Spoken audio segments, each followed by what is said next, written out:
স্বাগত আজকের বাংলাদেশে। আপনাদের সঙ্গে আছে আমি খালেদ মহিউদ্দিন। বিদেশি হত্যায় দেশীয় রাজনীতির যোগ পরিষ্কার করছে পুলিশ। আগাম রাজনৈতিক বক্তব্য অবশ্য আগে ভাগেই দলাদলি রং দিয়েছে হালের আলোচিত সব নাশকতায়। এসব নিয়ে আজকের আলোচনা কার বড় ভাই। কথা বলতে স্টুডিওতে আছেন বিএনপি চেয়ারপারসনের উপদেষ্টা অ্যাডভোকেট জয়নুল আবেদিন, আছেন গণতান্ত্রিক আইনজীবী সমিতির সভাপতি অ্যাডভোকেট সুব্রত চৌধুরী এবং সুপ্রিম কোর্ট আইনজীবী সমিতির সাবেক সম্পাদক অ্যাডভোকেট আমিনুদ্দিন। স্বাগত আপনাদের অ্যাডভোকেট জয়নুল আবেদিন। ইতালির নাগরিক তাভেলা সিজার হত্যার নির্দেশদাতা বড় ভাই একজন রাজনীতিবিদ বলে আজই জানালেন স্বরাষ্ট্রমন্ত্রী আসাদুজ্জামান খান কামাল। তিনি আরো জানিয়েছেন ওই বড় ভাই গোয়েন্দা নজরদারিতেই আছেন। কথিত বড় ভাই নিয়ে আপনাদের পর্যবেক্ষণ কেমন? তিনি এটিও বলছেন যে মানে নিশ্চয়তা দিয়ে, আমি যে কথা বলছিলাম যে তিনি রাজনীতিবিদ, একজন রাজনীতিবিদ এবং তিনি গোয়েন্দা নজরদারিতে আছেন। আপনারা কি পর্যবেক্ষণ করছেন বিষয়টি নিয়ে, বা আপনি কিভাবে দেখছেন? স্বরাষ্ট্রমন্ত্রী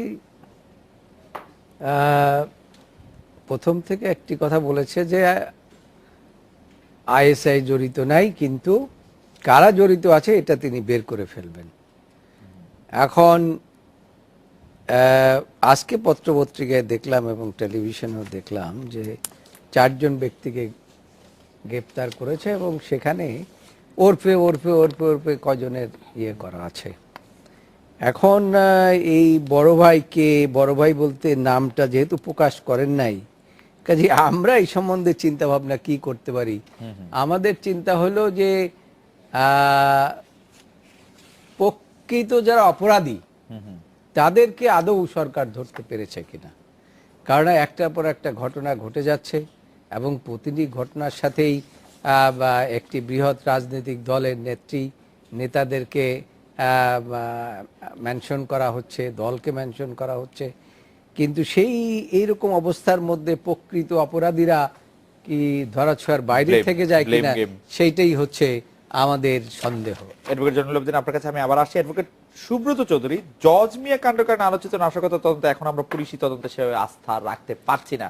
পুলিশ যে কথা বলছে সেটাকে আমরা প্রকৃত তদন্ত বলে বিশ্বাস কি করে করব, বা আপনি বিশ্বাস করছেন কিনা অ্যাডভোকেট সুব্রত চৌধুরী? আসলে তো আমি আর ব্যক্তিগত কোনো বিষয় না, আমি যা বুঝি দেশের মানুষ কিন্তু খুবই কনফিউজ যে আমাদের পুলিশ বাহিনীর ঊর্ধ্বতন কর্মকর্তারা যেভাবে কথাবার্তা বলেন, ঘটনা ঘটার সাথে সাথেই তারা এমনভাবে আঙ্গুলে হেলেন করেন, মনে হয় যেন সব কিছুই তারা পেয়ে গেছে। তারপরে অনেকগুলো ঘটনার কোনো তদন্তর অগ্রগতি নাই। সাগর রুনি হত্যাকাণ্ডের কোনো অগ্রগতি আজ পর্যন্ত, যেটা বলা হয়েছিল 24 ঘন্টার মধ্যে স্বরাষ্ট্রমন্ত্রী বলেছিলেন যে এটা একটা সুরাহা তারা করবেন। তো বিশেষ বিশেষ ঘটনাগুলো এত প্রলম্বিত হয়, তো মানুষের মধ্যে শেষ পর্যন্ত হতাশা। তা এখন আইন শৃঙ্খলা বাহিনীকে বুঝতে হবে যে তারা জনগণের সেবক, কিন্তু তারা কথাবার্তার মধ্য দিয়ে জনগণকে যদি এভাবে বিভ্রান্তে ছড়ায়, তাহলে একটা আস্থাহীনতার জায়গা কিন্তু ইতিমধ্যে এসে গেছে পুলিশের ক্ষেত্রে। হ্যাঁ, অ্যাডভোকেট সুব্রত চৌধুরী, আপনার কাছে আমি রাজনৈতিক দলগুলি সম্পর্কে জানতে চাইবো যে রাজনৈতিক দলগুলো যে পরস্পরের দিকে আঙ্গুলি হেলন করতে থাকে। যেমন আজকে গয়েশ্বর চন্দ্র রায় বললেন যে সরকারের নির্দেশনার বাইরে বাংলাদেশে কোনো কিছু হওয়া সম্ভব না, যা কিছু হয়েছে সবই সরকারের নির্দেশনার মধ্যে। সেটা তো খুবই দুর্ভাগ্যজনক, কারণ আমরা কিছুদিন ধরে লক্ষ্য করছি যে আমাদের বিভিন্ন প্রতিষ্ঠানগুলো তারা অনেকটা দলীয় প্রভাবমুক্ত হয়ে কাজ করছে। আমি শুধু আইন শৃঙ্খলা বাহিনীর কথা বলবো না, আমি প্রশাসন থেকে শুরু করে আমাদের যত প্রতিষ্ঠান আছে সব জায়গায় একটা দলীয় প্রভাব, এবং যারা দায়িত্ব পালন করেন তাদের মধ্যে দেখা যাচ্ছে যে অতিমাত্রায় উৎসাহী দলবাজি, এবং এটা একটা এমন অবস্থা দাঁড়িয়েছে যে এর বাইরে যেন আর কিছু নেই। তারাই সব কিছু করে, যেটা রাজনীতিবিদদের বক্তব্য দেওয়া উচিত সেটাই জানি আমরা দেখতে পাই যে উচ্চ পর্যায়ের কর্মকর্তারা, পুলিশ বাহিনীর উচ্চ পর্যায়ের কর্মকর্তারা তারাই ওইসব বক্তব্য দিয়ে বেড়াচ্ছে। কিন্তু অ্যাডভোকেট সুব্রত চৌধুরী, আজ আমি খাদ্যমন্ত্রী অ্যাডভোকেট কামরুল ইসলামের সঙ্গে কথা বলছিলাম, তিনি কয়েকটি উদাহরণ দিচ্ছিলেন। আমি যদি খুব চট করে এটা এরকম বলি যে বিশ্বজিৎ হত্যাকাণ্ডে ছাত্রলীগ নেতারা জড়িত থাকা সত্ত্বেও তাদেরকে ধরা হয়েছে। বর্তমানে একজন এমপি কারাগারে আছেন, একজন মন্ত্রী কারাগারে শুধু ছিলেন না, তার মন্ত্রিত্ব হারিয়েছেন, একজন মন্ত্রীর জামাই কারাগারে আছেন। এবং খুব আপনি জানেন যে মোফাজ্জল হাসান চৌধুরী মায়া কোনো একটি ছোটখাটো মন্ত্রী নন, তিনি একজন খুব প্রভাবশালী মন্ত্রী, আওয়ামী লীগেরও খুব প্রভাবশালী লোক। তো তারা সেই দাবি করছে যে আওয়ামী লীগের পক্ষ থেকে আসলে কাউকে বাঁচানো, কাউকে রক্ষা করা, কাউকে তোষণ করা, এই রকম আসলে করা হচ্ছে না। এইসব কথাবার্তা দিয়ে কিন্তু জনগণের মধ্যে আস্থা ফিরিয়ে আনা যাবে না, এটা ওনারা বলতে পারেন, কিন্তু প্রত্যেকটা ঘটনা আমরা জানি কিভাবে সংগঠিত হয়েছে, এবং তাদের গ্রেপ্তারের ব্যাপারে পুলিশের নিষ্ক্রিয়তা, র্যাব বাহিনীর নিষ্ক্রিয়তা আমরা দেখেছি, এবং কোনো কোনো ক্ষেত্রে হাইকোর্টের আদেশের অপেক্ষা করতে হয়েছে। এবং শেষ মুহূর্তে এসে প্রতিটা ঘটনায় কিছুটা আমরা কাজ দেখেছি। কিন্তু দুর্ভাগ্য হচ্ছে এই যে আমি গতকালকে বালিয়াডাঙ্গিতে আসলাম, সেখানে সরকারি দলের এমপি দবিরুল ইসলাম সেখানকার ধর্মীয় সংখ্যালঘুদের জমি দখলের ক্ষেত্রে গত 6 মাস ধরে যে অত্যাচার নিপীড়ন নারীদের উপর করছে, আজ পর্যন্ত সেখানে কোনো পুলিশের তৎপরতা দেখছি না, কোনো ব্যবস্থা নেওয়া হচ্ছে না। উনি এত প্রভাবশালী, এত শক্তিশালী। সুতরাং অনেক জায়গায় কিন্তু শুধু নিষ্ক্রিয়তার কথা বলবো, শুধু এই সমস্ত হত্যাকাণ্ডের ব্যাপারে না, যেখানে সন্ত্রাস হচ্ছে সে সন্ত্রাস সে যে দলেরই হোক, সেটা বিরোধী দল হতে পারে, সরকারি দল হতে পারে, সরকারি এমপি হতে পারে, পৌরসভার চেয়ারম্যান হতে পারে, ইউনিয়ন পরিষদ চেয়ারম্যান হতে পারে, কিন্তু কোনো ব্যবস্থা নেওয়া হচ্ছে না কোথাও। সব উপরের নির্দেশনার জন্য অপেক্ষা করে। অ্যাডভোকেট এম আমিনুদ্দিন, আপনি কি অ্যাডভোকেট সুব্রত চৌধুরীর সাথে একমত? আমি আপনাকে মূল প্রশ্ন যাওয়ার আগে আমি অ্যাডভোকেট সুব্রত চৌধুরীর প্রশ্ন ব্যাপারে যে কোনো ব্যবস্থা নেওয়া হচ্ছে না, এবং সেই ক্ষেত্রে উনি একটি স্পেসিফিক উদাহরণ দিলেন। আমরাও শুনেছি যে তৃণমূল পর্যায়ে অনেক ক্ষেত্রেই কোনো ব্যবস্থা আসলে নেওয়া হচ্ছে না। কোনো ব্যবস্থা নেওয়া না হলে আজ পর্যন্ত বাংলাদেশের সকল বা যে অপরাধগুলো ঘটছে সেই অপরাধের বিচার কিভাবে হচ্ছে? শুনেন, দুই একটি ঘটনা যেটা উনি বলছেন এটা বিক্ষিপ্ত ঘটনা হতে পারে। যদি উনি যেটা বলছেন যে উনি নিজে প্রত্যক্ষ করে আসছেন, সেটা হলে অবশ্যই আমি মনে করি যে আজকে ওনার বক্তব্যের পরবর্তী হয়তো আগামীকালকে এটা মানুষ জানাজানি হলে আবার বিশ্বাস করছি আমি এটার ব্যবস্থা নেবেন। পুলিশ হয় কি যে যারা স্থানীয় পর্যায়ে কাজ করেন প্রশাসনে, তারাও কিন্তু অনেক সময় প্রভাবিত হয়ে যান, সেই কারণে হতে পারে। কিন্তু এটা সরকার নিচ্ছে না বা দিচ্ছে না, এটা আমার মনে হয় ঠিক না। একটু আগে আপনি যেটা বললেন, খাদ্যমন্ত্রী যেটা বলছিলেন, আপনি দেখেন একজন প্রভাবশালী মন্ত্রীর জামাই শুধু না, তিনি একজন উচ্চ পর্যায়ের সামরিক কর্মকর্তা ছিলেন, তাকেও কিন্তু পুলিশ গ্রেফতার করেছে। আইন শৃঙ্খলা রক্ষাকারী বাহিনী তাকে গ্রেফতার করে আইনে সোপর্দ করেছে এবং তার বিরুদ্ধে চার্জশিট পর্যন্ত দেওয়া হয়ে গেছে। আপনি দেখেন একজন এমপি যিনি একজন নাবালক ছেলেকে গুলি করেছিলেন এবং তিনি হাইকোর্ট থেকে অ্যান্টিসিপেটরি বেইল নিয়ে নিয়েছিলেন, আগাম জামিন যেটা নিয়েছিলেন, সরকার কিন্তু দেরি করেনি, পরের দিনই সুপ্রিম কোর্টে যেটা স্থগিত করিয়েছে। সেটি 14 দিন 15 দিন পরে তাকে খুঁজে পাওয়া গেছে। এবং টাঙ্গাইলের একজন এমপি আমানুর রহমান রানাকে খুঁজে পাওয়া যাচ্ছে না। আপনি ভুল করছেন। যেই দিন উনি অ্যান্টিসিপেটরি বেল তার পরের দিন সুপ্রিম কোর্টে সেটি বলছি না, যেদিন যিনি ঘটনাটি ঘটিয়েছেন তার 14 দিন ধরে তাকে পুলিশ খুঁজেই পাচ্ছিল না, এবং সুপ্রিম কোর্টে যেদিন খুঁজেই পাচ্ছিল না তাকে। যেদিন সুপ্রিম কোর্ট স্থগিতাদেশ করেছিলেন তার জামিনের, ওই রাতেই তাকে খুঁজে বের করা হয়েছে। মিডিয়ার প্রেসারে, এটা মিডিয়ার প্রেসার না, এটা মানে আইন শৃঙ্খলা রক্ষাকারী বাহিনী তাদের নিজের দক্ষতা এটা করেছেন। এবং আপনি দেখেন সেখানে সরকারের কি ভূমিকা, রাষ্ট্রের কি ভূমিকা। রাষ্ট্র একজন সংসদ সদস্য আমানুর রহমান রানা ওনাকে খুঁজেই পাওয়া যাচ্ছে না 1.5 বছর ধরে। এখন শুনেন, এটা আপনি বলছেন বাংলাদেশে তো আরো অনেক সন্ত্রাসীদের খুঁজে পাওয়া যাচ্ছে না, অনেকেই তো পালিয়ে গিয়েছেন। এখন কি করবেন? আবার অনেকে গুমও হয়েছেন, এরকমও শুনেছি আর কি আমরা। আমি তো সেটা কে গুম হয়েছে সেটা আমরা মানে কে গুম হয়েছেন, কে পালিয়ে গেছেন সেটা তো আমরা জানছি না। অ্যাডভোকেট সুব্রত চৌধুরী যেটাকে আস্থার অভাব বলছিলেন, সেই আস্থার অভাবটা তো আছে। শুনেন, আপনি মনে করেন যে দেখেন আজকে যখন এই যে ইটালিয়ার নাগরিককে যখন হত্যা করা হলো, তার পরবর্তীতে পুলিশ কিন্তু বলছে আমরা খুঁজে নিচ্ছি, আমরা দেখাচ্ছি। এবং আপনি হয়তো আপনাদের টেলিভিশনেও দেখিয়েছে, তারা একটা সিসিটিভির ফুটেজের বিশ্লেষণ করে কিছু লোককে চিহ্নিত করে, আমি এটা বলছি না তারাই দোষী, আপাতত তারা এদেরকে গ্রেফতার করেছে, অভিযোগ নিয়ে আসছে। এখন যদি প্রমাণ করতে পারে শাস্তি হবে, অথবা না। কিন্তু তাদের এই যে অগ্রগতিটা, কিন্তু অ্যাডভোকেট আমি একই প্রশ্ন খাদ্যমন্ত্রীকে করেছিলাম যে মানে রাজনীতিবিদরা আগে বললেন যে এই ঘটনায় বিএনপি, জামায়াত বা রাজনীতিবিদরা জড়িত থাকতে পারে, তারপরে বললো হচ্ছে পুলিশ। পুলিশরা পিছায় থাকলো কেন রাজনীতিবিদ? আমি যেটা আপনাকে বলছি, রাজনীতি এখনো কিন্তু বিএনপি জড়িত, এটা কেউ বলছে না। বিএনপি না, রাজনীতিবিদরা জড়িত এখন আসছে না। স্বরাষ্ট্রমন্ত্রী বলছেন, আর যে 4 জনকে ধরার কথা আপনি বলছেন এবং যে 3 জনকে রিমান্ডে নেওয়া হয়েছে, আপনি পত্রপত্রিকা নিশ্চয়ই পড়েছেন যে গ্রেপ্তারকৃত পরিবার থেকে দাবি করা হয়েছে তাদের অনেক দিন আগে ডিবি পরিচয় আটক করা হয়েছে, অ্যাটলিস্ট 10, 12, 11 দিন আগে তাদের ডিবি থেকে আটক করা। ওদেরকে মানে ডিবি যদি মানে গ্রেফতার করে থাকে, আটক করে তাদের পরিবার থেকে বলছে, কিন্তু সেটা তো আমরা এখনো নিশ্চিত হতে পারছি না। যদি এটা করে থাকে সেটা অবশ্যই অন্যায় কাজ, অন্যায়কে আমি কখনো সমর্থন করছি না। কিন্তু আমি যেটা বলছি যে এত বড় একটা ঘটনার পরে বাংলাদেশের যে ভাবমূর্তি যে ছিল, পুলিশ কিন্তু এখানে বেশ দক্ষতার পরিচয় দিয়েছে। তারা কিন্তু মানে যে এই যে টিভি ফুটেজগুলো বিশ্লেষণ করে কিছু লোককে চিহ্নিত, মানে আপাত দৃষ্টিতে চিহ্নিত, আমি বলছি না যে তারাই কারণ এখনো মানে তদন্তের প্রাথমিক পর্যায়ে আছে। পুলিশ যদি তাদের চার্জশিট দেয়, বিচার হয়, দোষী সাব্যস্ত হয়, তাহলে আমাদের দেশের জন্য একটা বিশাল একটা অগ্রগতি। আপনি দেখেন তার আগে সৌদি আরবের একজন কূটনীতিককে কিন্তু হত্যা করা হয়েছিল রাতের অন্ধকারে, আপনার খেয়াল আছে হয়তো, সেটা কিন্তু ওই খালাফ হত্যাকারীদের ধরে বিচার করে সুপ্রিম কোর্ট পর্যন্ত বিচার হয়ে গেছে। এগুলো কিন্তু পুলিশের কিন্তু দক্ষতার পরিচয়, এটাকে আপনাকে স্বীকার করতে হবে। কিন্তু সব ক্ষেত্রে যে আমাদের পুলিশে পারছে তা না, সাগরণী তাদের একটা অন্যতম ব্যর্থতা। অ্যাডভোকেট সেটা এম স্বীকার আমিনুদ্দিন, আপনি কি মনে করেন যে বড় ভাইয়ের কথা বলা হচ্ছে, যে রাজনীতিবিদদের কথা বলা হচ্ছে, সেই রাজনীতিবিদদের কাছে যে তদন্ত করা হচ্ছে যে তাকে সেটা বাইর করার জন্য, সেটা কি আসলে রাজনৈতিক কোনো মোটিভ দ্বারা পরিচালিত দেখেন, যে এখন- হবে না, সেটি কি আমরা আসলে সেই আস্থা আসলে পেতে পারি? অ্যাডভোকেট সুব্রত চৌধুরী মানে খুব জোরে সোরে বললেন যে না, জনগণকে এগুলি বলে লাভ নাই, জনগণের মধ্যে এটা এই দেখেন এখন আমাদের সমস্যা হচ্ছে কি, আমাদের দেশের যে সুব্রতদা যেটা বলছিলেন, আপনি যখন 21শে আগস্ট যখন গ্রেনেড মানে হামলা হলো, তখন কি বলা হচ্ছিল মনে আছে আপনার পার্লামেন্টে? হ্যাঁ, হ্যাঁ। বলা হচ্ছে আওয়ামী লীগরা এটা আওয়ামী করছে। লীগ এটা করেছে। এই যে আমাদের যে আপনি যেটা প্রথম বলছিলেন ব্লেম গেম, আমাদের দেশে কিন্তু এটা চলে আসছে দুর্ভাগ্যজনক কারণে, এটা হওয়া উচিত না। এবং আমি জানি না উনি সত্যিকার কে, মানে কোন বড় ভাইটাকে বা বড় ভাইয়ের নাম কি পরিচয় আমি জানি না, হয়তো ভবিষ্যতে আমরা জানতে পাবো। তো আমি বিশ্বাস করি যদি উনি প্রকৃতভাবে ওই ঘটনার জড়িত হন, সেই ক্ষেত্রে তার বিরুদ্ধে বিচার হওয়া উচিত। অন্যথায় কোনো যেন নির্দোষ ব্যক্তিকে যেন অযথা হয়রানি করা না হয়, সেটা আমি বিশ্বাস করি। অ্যাডভোকেট জয়নুল আবেদিন, আমি আজকে আওয়ামী লীগের একজন মন্ত্রী আমার আমার আমার এক সাক্ষাৎকারেই উনি বলছেন যে পুরো বিএনপি নয়, বিএনপির একটি অংশ জামায়াতের সাথে মিলে এক ধরনের অস্থিরতা তৈরি করার অপচেষ্টা করছে যাতে সরকার বিপাকে পড়ে। এই নিয়ে আপনি কি মনে করেন সেটি আমরা একটু বিরতি পরে শুনবো। অ্যাডভোকেট সুব্রত চৌধুরী, আপনার কাছেও আমরা জানতে চাইবো যে এটি হওয়া সম্ভব কিনা, যে জামায়াতের সাথে থাকা বিএনপির একটি অংশ বা বিএনপির সাথে থাকা জামাতের একটি অংশ অথবা জামাতের একটি খুব বড় অংশ এই চেষ্টা করছে সরকারকে অপদস্থ করা, সরকারকে বিপদে পড়ার, সেটি সম্পর্কে আপনাদের মূল্যায়ন শুনবো। আমি অ্যাডভোকেট জয়নুল আবেদিনের কাছে প্রশ্নটি এরকম করতে চাই যে আপনি সরকারি দল বিপদে পড়ুক সেরকমটি চান কিনা? আমরা এটা বিরতি নিয়ে ফিরছি আপনার কাছে। ফিরে এলাম আজকের বাংলাদেশে। অ্যাডভোকেট জয়নুল আবেদিন, সরকার বিপাকে পড়ুক সেরকম আপনি চান কিনা? বিএনপির একটি অংশ জামাতের সাথে মিলে বা জামাতের একটি অংশ বড় ধরনের অস্থিরতা করার অপচেষ্টা করছে যাতে সরকার বিপদে পড়ে।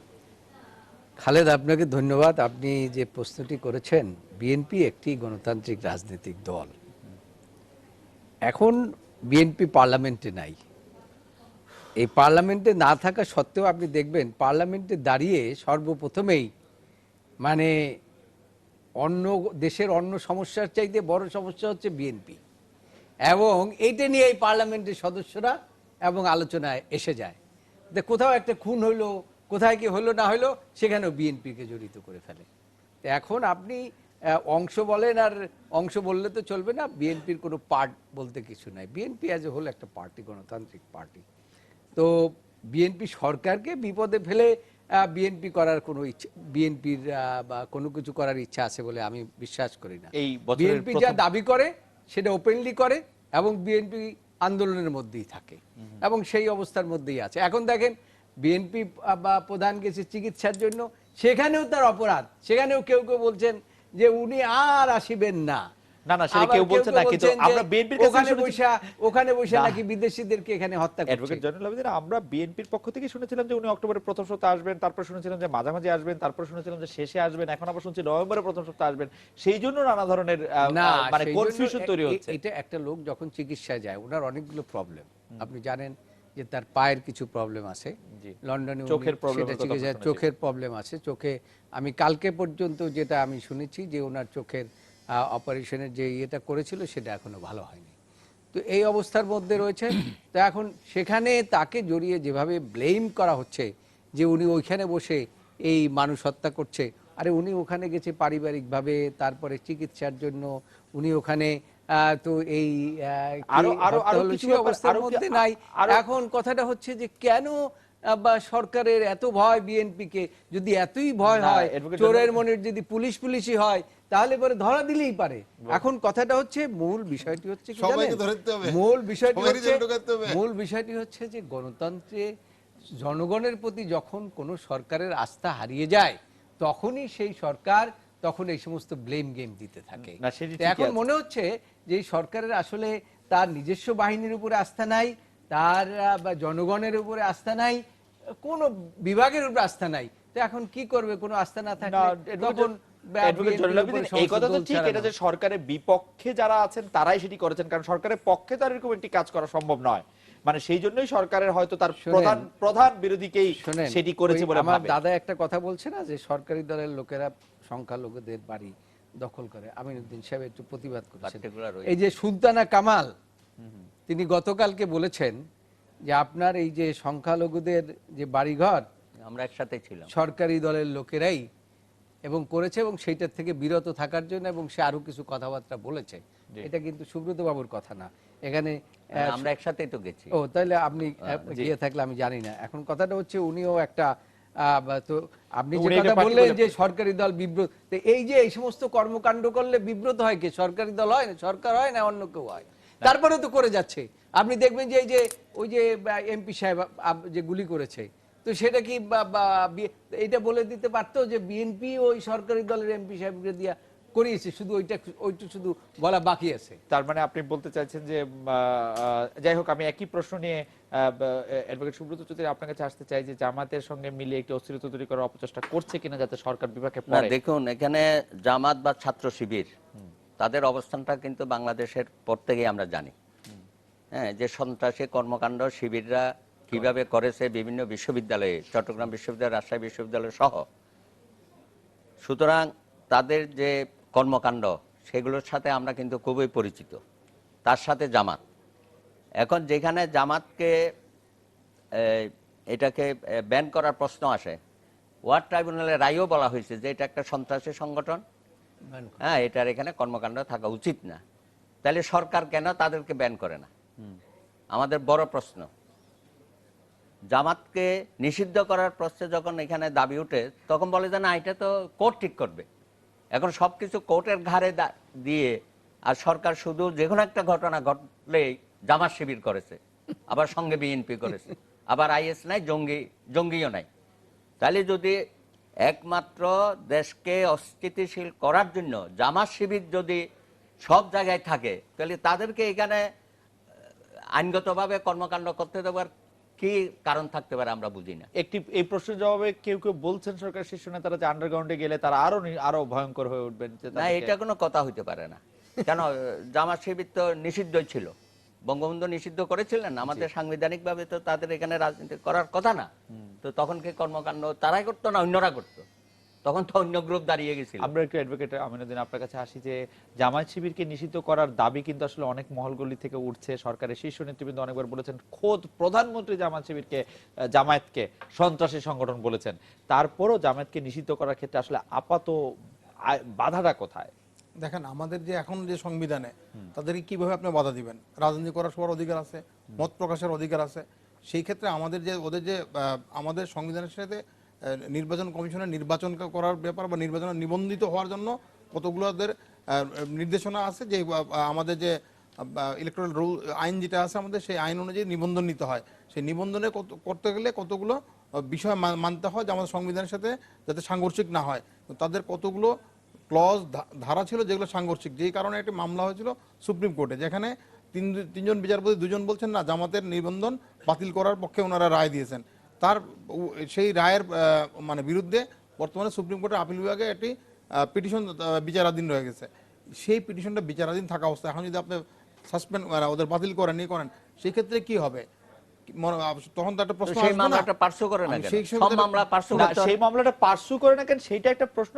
আরেকটা জিনিস অ্যাডভোকেট আপনি সংবিধানের কথা বলছিলেন যে আমাদের সংবিধানে রাজনীতি করার অধিকার আছে, সবই আছে, কিন্তু আমাদের সংবিধানে কি এই অধিকার আছে? সন্ত্রাস করার অধিকার আছে। এবং এই সন্ত্রাস যে ঘোষণা দিয়ে প্রকাশ্যে জামাতে ইসলামী একাধিক ক্ষেত্রে করেছে, তাতে কি কোনো রকম কোনো সন্দেহ আছে? সর্বশেষ যদি আমরা মানে আমরা যে কোনো ঘটনার কথা যদি বলি, মানুষ পাঠিয়ে ওরা হত্যা করেনি, যে আমি সেই ঘটনার কথা বলছিলাম যে তারপরে সেটি কি সন্ত্রাসী সংগঠন? শুনেন, আমাদের ওয়ার ক্রাইম ট্রাইব্যুনাল তো এটা ঘোষণা করছে, কিন্তু এবং সরকার কিন্তু এখন ওয়ার ক্রাইম ট্রাইব্যুনাল যে আইসিটি অ্যাক্টের কিন্তু পরিবর্তন করে বিচার করার ব্যবস্থা নিয়েছেন। তো বিচার করে যদি এখন একটা শাস্তি দেয় আদালত, সেটা হতে পারে, অথবা যে সুপ্রিম কোর্টে এই মামলাটা যদি সে নিষ্পত্তি হয়, তারপর সরকার ব্যবস্থা নিতে পারে। ব্যবস্থা নিবে না সেটা বলা হচ্ছে না, ব্যবস্থা নেওয়া হবে। আর আরেকটি কথা যেটা বললেন যে আপনারা দেখেন, যে যদি আজকে কালকে যদি ওদেরকে করে দেওয়া হয়, নিষিদ্ধ করা হয়, ওরা কিন্তু অন্য কোনো ছদ্মনামে রাজনীতি করবে।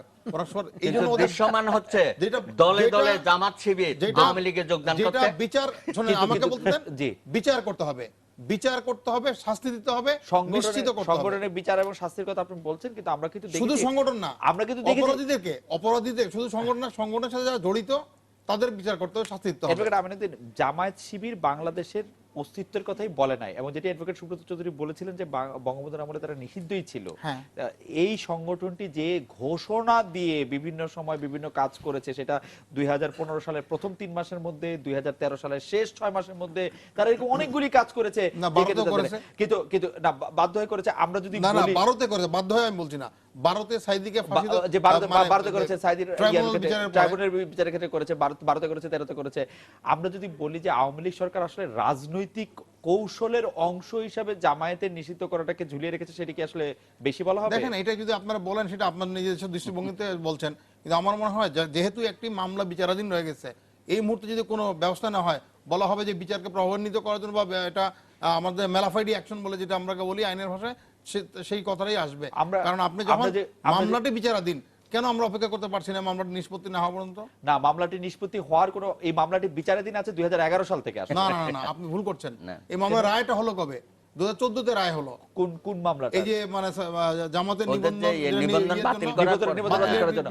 না, আপনি যদি বিচারাধীনের কথা বলেন, মামলাটি ফাইল করা হয়েছে কত তারিখ থেকে, সেটা যদি আপনি বলেন যে 2011 সাল থেকে কিন্তু সেটি বিচারাধীন আছে। সেই মামলাটি বিচারটা 2014-তে শেষ হলো, জাজমেন্ট আসছে, এখন তো ওরা সুপ্রিম কোর্টে ওদের যে অধিকার আছে সেই অধিকার অনুযায়ী ফাইল করছে। আমরা কিন্তু দেখি যে 15 মামলা। আমি কিন্তু সুব্রত চৌধুরীর ওই প্রসঙ্গতে আবার আসতে পারি যে আপনি তো এইটা আইন আদালত এবং কোর্টের ক্ষেত্রে দিয়ে যাচ্ছেন, আপনি তো এইটা সংসদে ব্যারিস্টার শফিক আহমেদের কাছে আমরা শুনেছি, একটি জনমতে অনেকবারই শুনেছি যে এটা আসলে সংসদের আইনের মাধ্যমে জামাতকে আসলে নিষিদ্ধ করা সম্ভব, সংসদে দিয়েও এটা শুনেন। সম্ভব। যদি মামলাটা যদি বিচারাধীন না থাকতো, সেই ক্ষেত্রে বিচারাধীন আছে, কিন্তু আরেকটি ভিন্ন বিষয় যে তারা নির্বাচনে অংশ নিতে পারবে কি পারবে না। নিবন্ধন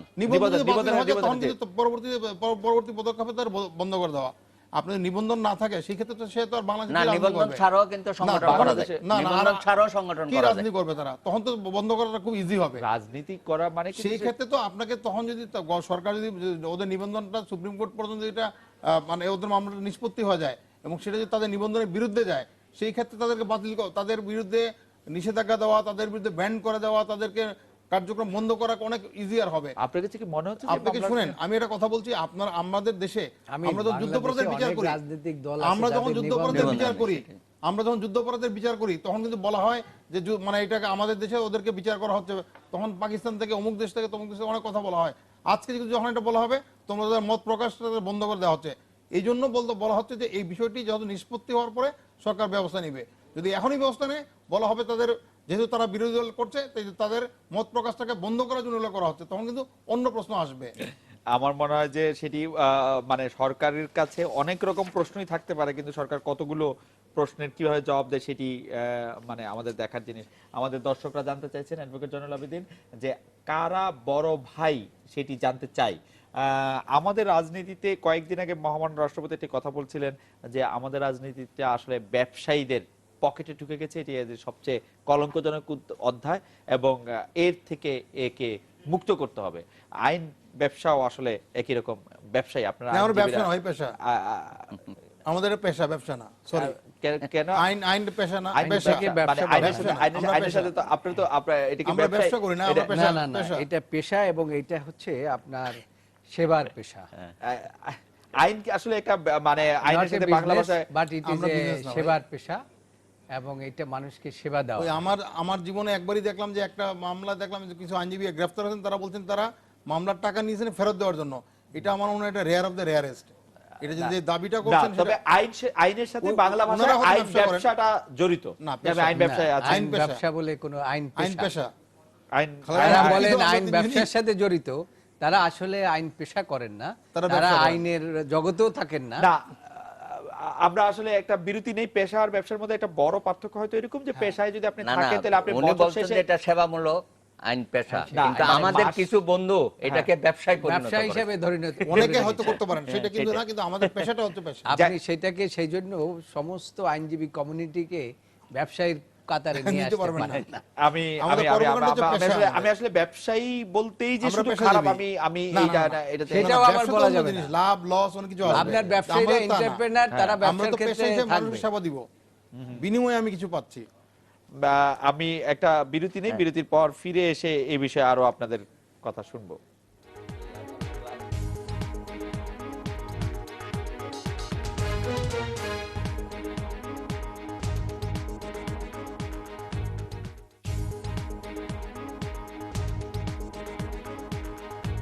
আজকের বাংলাদেশ। ফিরে এলাম আজকের বাংলাদেশে। অ্যাডভোকেট জয়নুল আবেদিন, আমরা আসলে মূল যে জায়গাটাতে আসছিলাম যে জামাতে ইসলামী নিয়ে যখন কথা হচ্ছিল যে জামাতে ইসলামকে নিষিদ্ধ করা বা না করা সম্পর্কে, আমাদের একজন দর্শক সেটি বলছেন যে বিএনপি এখনো জামাতকে নিয়ে, তৌহিদ ওনার নাম, জামাতকে নিয়ে একটি স্ট্যান্ড এখনো নিতে পারলো না। যুদ্ধ অপরাধীদের নিয়ে বিএনপির অবস্থানটা বিএনপি এখনো পরিষ্কার করলো না। বিএনপি এই জায়গাটা কবে, কখন, কিভাবে আসলে জনগণের সামনে স্পষ্ট করবে? বিএনপি তো এখন রাজনীতিই করতে পারতেছে না। আপনার কোথাও মিটিং করতে গেলে সেখানে মিটিং করতে পারছে না। সুতরাং বিএনপির স্ট্যান্ড কি হবে বলেন? বিএনপি আগেও যে অবস্থা ছিল এখনো সে অবস্থার মধ্যেই রয়েছে। তার কারণ বিএনপি আগেও বলেছে যে এই যে 5ই জানুয়ারি নির্বাচনটা হলো, এই নির্বাচনটা কারো কাছে গ্রহণযোগ্য হয়নি, এবং প্রতিটি পদে পদে দেখবেন যে সব ক্ষেত্রেই এই নির্বাচন সম্পর্কে একটা আলোচনার মধ্যে এসে যায়। সুতরাং এই যত কথাই বলুক না কেন, জামাতকে এই করেন না কেন, এই করেন না, তো সুব্রতদা বলেছেন, আমি হয়তো সরাসরি বলি নাই, যে যদি সরকারের এতই গাত্রদাহ হয়ে থাকে তাহলে পরে যে বিএনপি এটাকে ছাড়লো কি ধরলো সেটা বড় কথা নয়। সরকার ব্যান করে দেখ, যে তাদের রাজনীতি করার অধিকার নাই, তারা সন্ত্রাসী দল, তাদের রাজনীতি করার অধিকার নেই। বিএনপি ধরে রাখলো কি ছেড়ে দিল, এটা কি আসে যায়? এখন মূল বিষয়টি হচ্ছে যখন একটি দেশে গণতান্ত্রিক শাসন ব্যবস্থার অভাব হয় তখনই এরকম একবার এই দিকে যায়, আর একবার এই দিকে যায়, আবার বা বিরোধী দল কি করলো সেটার দিকে তাকায়।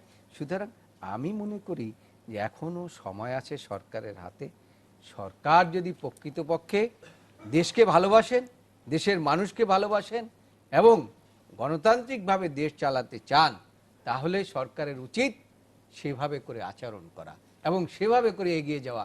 এই কথা না বলা যে আগে উন্নয়ন পরে না, গণতন্ত্র, অ্যাডভোকেট জয়নুল আবেদিন, এই সমস্ত সিস্টেমের মধ্যে না গিয়ে গণতান্ত্রিক প্রক্রিয়া চলে আসে। অ্যাডভোকেট জয়নুল আবেদিন, আমার যেটি জানতে কৌতূহল হচ্ছে যে আপনি বিএনপি চেয়ারপারসনের উপদেষ্টা, বিএনপির যে স্থায়ী কমিটি আছে, স্থায়ী কমিটির একজন সদস্য গয়েশ্বরচন্দ্র রায়, উনি আজকে বলছেন যে সরকারের নির্দেশনা ছাড়া দেশের কোনো কিছু ঘটা সম্ভব নয়। তিনি বলছেন যে সরকারের নির্দেশনায় বিদেশি নাগরিকদের হত্যা করা হয়েছে বলে মনে হচ্ছে, মানে তিনি বলেন নাই, তিনি বলছেন যে আসলে সরকারের নির্দেশনা ছাড়া কোনো কিছু ঘটা সম্ভব নয়। আপনি এই বক্তব্যগুলিকে কিভাবে দেখেন? যে ঠিক আছে যে সরকার এক ধরনের ব্লেম গেম করছে, কিন্তু সেই ব্লেম গেম তো বিএনপিও করছে। আপনার নিশ্চয়ই মনে আছে ডক্টর আব্দুল মঈন খান শুরু করেছিলেন যে এই কথাটি, যেদিন এই ঘটনাটি ঘটলো সেদিনই তিনি একরকম বললেন যে সরকার দৃষ্টি অন্যদিকে ঘোরাতে চাচ্ছে। তো এই পলিটিক্সে তো বিএনপিও সমানভাবে। রাজনীতিতে প্রত্যেকটা লোকেরই তার ব্যক্তিগত মতামত থাকতে পারে। আমি বিএনপি চেয়ারপারসনের উপদেষ্টা হলেও আমার একটা ব্যক্তিগত মতামত থাকতে পারে, কিন্তু যখন আমার পার্টি চেয়ারম্যান যখন একটি মতামত দেবেন, এই রাজনৈতিক দলগুলো কিন্তু সেভাবেই, আওয়ামী লীগ যখন প্রধানমন্ত্রী যা বলেন মন্ত্রী পরিষদ সহ সকলকে একই কথা বলেন। এখন গয়েশ্বরচন্দ্র যা বললেন একদিকে বলতে পারেন, জয়নুল আবেদিন আরেক দিকে বলতে পারেন, মঈন খান আরেক দিকে বলতে পারেন, সেটা কিন্তু বিএনপির বক্তব্য বলা যাবে না। সেটা যার যার একটা নিজস্ব ব্যক্তিগত বলা। কিন্তু যখন একটি দেশের বা ধরেন পুলিশ প্রধান যখন একটা কথা বলেন, তখন এটা বুঝতে হবে যে এটা পুলিশের বক্তব্য। যখন সরকার প্রধান একটি কথা বলেন, তখন বুঝতে হবে এটা সরকারের বক্তব্য। অ্যাডভোকেট সুব্রত চৌধুরী, আমাদের দর্শকরা জানতে চাইছেন যে আপনি বলছিলেন যে এই সরকারের আমলে অনেক ধরনের নির্যাতনের ঘটনা ঘটেছে, এমনকি সংখ্যালঘু নির্যাতনের একটি স্পেসিফিক আপনি উদাহরণ দিয়েছেন। আমাদের দর্শকরা যেটি জানতে চাইছেন যে আপনি কি মনে করেন এই সরকারের প্রতিপক্ষ, মূল প্রতিপক্ষ যারা আছেন, তারা ক্ষমতায় থাকলে এইগুলি থেকে আপনারা মুক্ত থাকতেন? না, এটা তো আমি বলি না। আমি বলছি যে এই সরকারের বা মুক্ত থাকবেন কিনা, এই আস্থা আপনি পাচ্ছেন কিনা? সেই অভিজ্ঞতা তো আমাদের আছে, বিশেষ করে 2001-এ জি, যে অত্যাচার নিপীড়নটা হয়েছে, এবং সেটার জন্য তো পরে একটা কমিশন হলো। আমাদের দক্ষতা সেখানে শাহাবুদ্দিন কমিশন রিপোর্টের ভিত্তিতে বর্তমান মুক্তিযুদ্ধের পক্ষে দাবিদার সরকার, তারা কেন শাহাবুদ্দিন কমিশনের রিপোর্টের আলোকে কার্যকরী পদক্ষেপ নিল না? আজ পর্যন্ত কোনো একটা ঘটনার বিচারের দ্বারে নিয়ে গেল না তারা। যখন আমরা বলি যে কেন করছেন না এটা, আপনারা বলে যে ভিকটিমরা করবে। এই ভিকটিমের সেই সাহস আছে ওই সমস্ত এলাকায়, ভোলা থেকে শুরু করে বাগেরহাট থেকে শুরু, এবং সর্বশেষ যে রামুতে যে ঘটনাটি ঘটলো, এটা তো এই সরকারের আমলে, এটা তো অবিশ্বাস্য যে এই সরকারের আমলে এত বড় বড় 2001-এ ঘটেছে। আমরা বলছি বিএনপি জামাত করেছে, তো তাদের বিরুদ্ধে আপনারা ব্যবস্থা নেবেন না? বর্তমান সরকার, এটা তাদের দায়িত্ব না? তারা কমিশন করলো, সেই জন্য তাদের সাধুবাদ জানাই, শাহাবুদ্দিন কমিশন। সেই কমিশনের আলোকে কেন সরকার ব্যবস্থা গ্রহণ করে না, যেহেতু সেখানে অধিকাংশই বিএনপি জামাতের লোক হিসেবে চিহ্নিত? আর বর্তমান সরকারের আমলে যে এতগুলো ঘটনা ঘটলো, 11, 12, 13, 14, বিশেষ করে নির্বাচনের সময় যে ঘটনাগুলো ঘটলো, এগুলোরও কোনো সুষ্ঠু তদন্ত নাই এবং এগুলোর কোনো বিচারের প্রক্রিয়া আমরা দেখি না। এই কারণে আজকে ধর্মীয় সংখ্যালঘু সম্প্রদায় ভীষণভাবে আতঙ্কিত। তারা নির্যাতিত হবে, নিপীড়িত হবে, কিন্তু কোনো বিচার পাবে না। তাদের সম্পত্তি যাবে, তাদের বাড়িঘর যাবে, ব্যবসা বাণিজ্য যাবে, কোনো বিচার পাবে না। সুব্রত চৌধুরী, গণমাধ্যমেও আসলে এই যে আমি আসলে সংখ্যালঘু শব্দটা উচ্চারণ করতে আমার খারাপ লাগে, যে যেভাবে আমরা উপস্থাপন করি সেইটার ক্ষেত্রেও কি আমরা দেখতে পাই যে মানে গণমাধ্যমে এক ধরনের বিচিত্র আচরণ করে, যে মানে সংখ্যালঘুদের ভোট ব্যাংক হিসেবে ব্যবহার করার জন্য, দেখানোর জন্য তাদেরও একরকম একটি ছবির কথা আমার মনে পড়ছে, যে একটি খুব বিখ্যাত পত্রিকা 5 জানুয়ারি নির্বাচনে ছবি ছাপালো যে শুধু সিঁদুর পরা মানুষরা ভোট দিচ্ছে। তো সেগুলি কি বড় ভূমিকা না, রাখে কিনা? সেটা যে এবারে হয়েছে তা না, অন্যান্য নির্বাচনেও দেখা গেছে যে যেহেতু ওই সম্প্রদায়ের মেয়েরা খুব ভোরে সেজে গুজে চলে আসে এবং সেই ছবিগুলো ভালোই পত্রপত্রিকায় ভালোই চলে আর কি। সেটাও হতে পারে, আমি জানি না কেন করেছে তারা, বা করলো আগেও আমি দেখেছি যেগুলো হয়েছে, অন্যান্য নির্বাচনও এটা হয়েছে। কিন্তু আমার কথা হচ্ছে, এটা যদি ভোট ব্যাংক হয়, তাহলে ভোট ব্যাংকের যারা দাবিদার তারা কেন তাদের বিপদের সময় পাশে দাঁড়ায় না? আমার মনে হয় যে আমরা একটা বিরতি নিচ্ছি, বিরতির পর অ্যাডভোকেট আমিনুদ্দিন, আমি এই ব্যাপারটা জানতে চাইবো যে আমি জানি যে 2001 সালে যে এই ঘটনাটির কথা অ্যাডভোকেট সুব্রত চৌধুরী বললেন, আমরা সবাই সেই ঘটনার সাক্ষী। আপনাকে আমি এই নিয়ে অনেকবার কথা বলতে শুনেছি, শাহাবুদ্দিন কমিশনের কথা বললেন। যদি এটি বিচার না হয়ে থাকে, আমার আসলে ঠিক আপডেট আমার জানা নেই, তা সেই ক্ষেত্রে এর জবাব আসলে সরকারের কাছে কি আছে? জামায়াতে ইসলামীর কথা আমরা বলছি, বিএনপির কথা আমরা বলছি, কিন্তু বিচার করার সময় আমরা করছি না, এর কারণে আসলে কি হতে পারে? আমরা একটা বিরতি নিয়ে ফিরছি আপনার কাছে।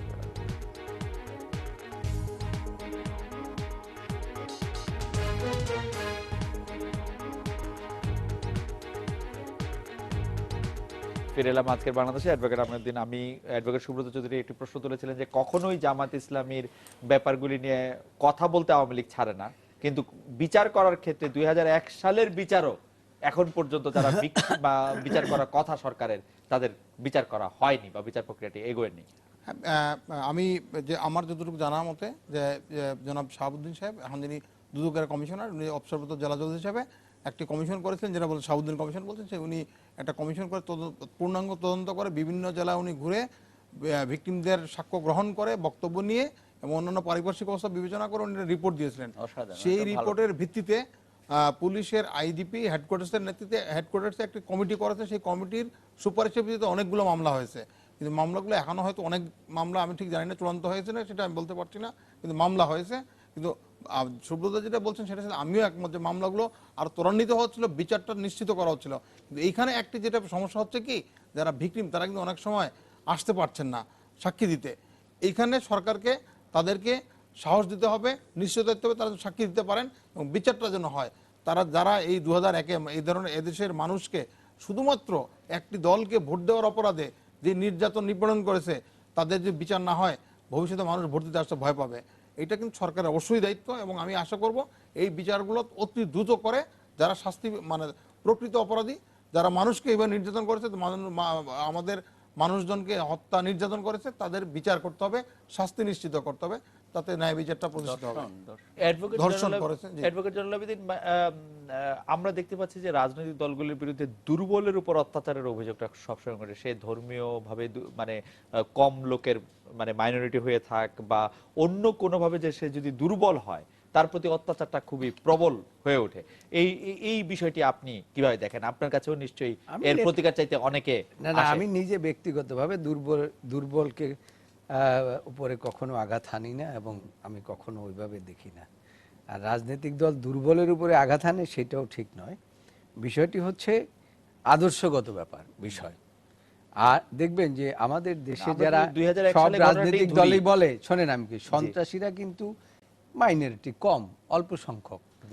এখন কোন সময় দেখা যায় এই সন্ত্রাসীদের কোনো দল নাই, কোন সময় দেখা যায় যে এই সন্ত্রাসীরা বা সরকারি দলের আশ্রয় প্রশ্রয় থাকে। কখনো বড় মিয়ার আশ্রয় প্রশ্রয় থাকে। এখন সেই দিকে বিচার বিশ্লেষণ করে যদি আমরা দেশের সার্বিক অবস্থা চিন্তা করি, আর কে দুর্বল কে সবল সেটা চিন্তা করি, তাহলে কিন্তু আমরা দেশের কোনো মঙ্গলজনক কাজে আসবো না। জনাব, আমি একটা সরাসরি প্রশ্ন করতে চাই যে হিন্দুদেরকে আওয়ামী লীগের ভোট ব্যাংক মনে করে কিনা বিএনপি? একসময় হয়তো করতো, কিন্তু এখন করে না। মানে এখন প্রচুর বহু জায়গায় বিএনপির সমর্থক রয়েছে, মানে ধর্মীয় সংখ্যালঘুদের মধ্যে। Yes. মানে সে তার কারণ কি? মানে জামাতে ইসলামীর এই 2001 সালের ঘটনার পরও রামুতে এটার কারণ যে ঘটনাটি হচ্ছে- ঘটলো সেই ঘটনাটিতে বিরোধী দলে থাকা সত্ত্বেও বিএনপি জামাতি নেতৃত্ব দিয়েছে, আওয়ামী লীগ সহায়তা করেছে, কিন্তু নেতৃত্বে বিএনপি জামাতি ছিল। না, আমরা সেখানে- আমরা নির্বাচনের আগে শুনি যে আওয়ামী লীগকে ভোট না, দিলে দেশ সেখানে- হিন্দু রাষ্ট্র হয়ে যাবে, মানুষকে উলুধ্বনি শোনা যাবে, শাখা সিঁদুর পড়তে হবে, তারপরেও কেন এটি মনে করতে হবে? না, এটা আপনি আমি জানি না এটা আপনি কার কাছ থেকে শুনেছেন। আমি নিজে শুনেছি, আমি এইটি এ- নিজে এ- কভার এটা কি- করেছি। এটা কি বেগম আমাদের- খালেদা জিয়া বলেছেন যে আওয়ামী হ্যাঁ। লীগকে ভোট দিলে দেশ উলুধ্বনি হিন্দু রাষ্ট্র হয়ে যাবে, আমি জানি না, আমি আপনার সেইটি এটা- আমি আমি নিজে আমি cover করেছি। আমি পার্টি চেয়ারম্যানের চট্টগ্রামে, বক্তব্য সিলেটে শুনি না, এই কিন্তু বক্তব্যটা আমি উনি এখন দিয়েছিলেন। আমি যেটা মনে করি সেটা হচ্ছে যে এই সংখ্যালঘুদেরকে রাজনৈতিকভাবে সকল দলই ব্যবহার করেছে এই অতীতে, জি। এখনো করছে। এবং সেই জন্য আপনি যে কথা বলছেন যে বিএনপি এখন সব ভোট ব্যাংক মনে করে কিনা, বিএনপি কিন্তু এখন সংখ্যালঘুদের ভোট ব্যাংক হিসাবে আওয়ামী লীগকে মনে করে না। বিএনপি এখন মনে করে যে বিএনপি তৃণমূল পর্যায়ে, গ্রামের পর্যায়ে বিএনপির প্রচুর সাপোর্ট রয়েছে, এবং এখনো যদি বিএনপি মনে করে, এখনো যদি নিরপেক্ষ নির্দলীয় সরকারের অধীনে ভোট হয় বা কোনো নিরপেক্ষ এজেন্সির অধীনে যদি ভোট হয়, কোনো নিরপেক্ষ ইলেকশন কমিশনের অধীনে যদি ভোট হয়, তাহলে গ্রামগঞ্জে এখনো 90% লোক বিএনপিকে ভোট। অ্যাডভোকেট সুব্রত চৌধুরী, আপনি এই বক্তব্যের পরিপ্রেক্ষিতে আপনার পর্যালোচনা, আপনার মূল্যায়ন জানতে চাইব। না, আমি শুধু ধর্মীয় সংখ্যালঘুদের ব্যাপার না, আমি চাই বাংলাদেশ একটা গণতান্ত্রিক রাষ্ট্র, এটা অগ্রসর হোক, এখানে আইনের শাসন প্রতিষ্ঠিত হোক এবং আইনের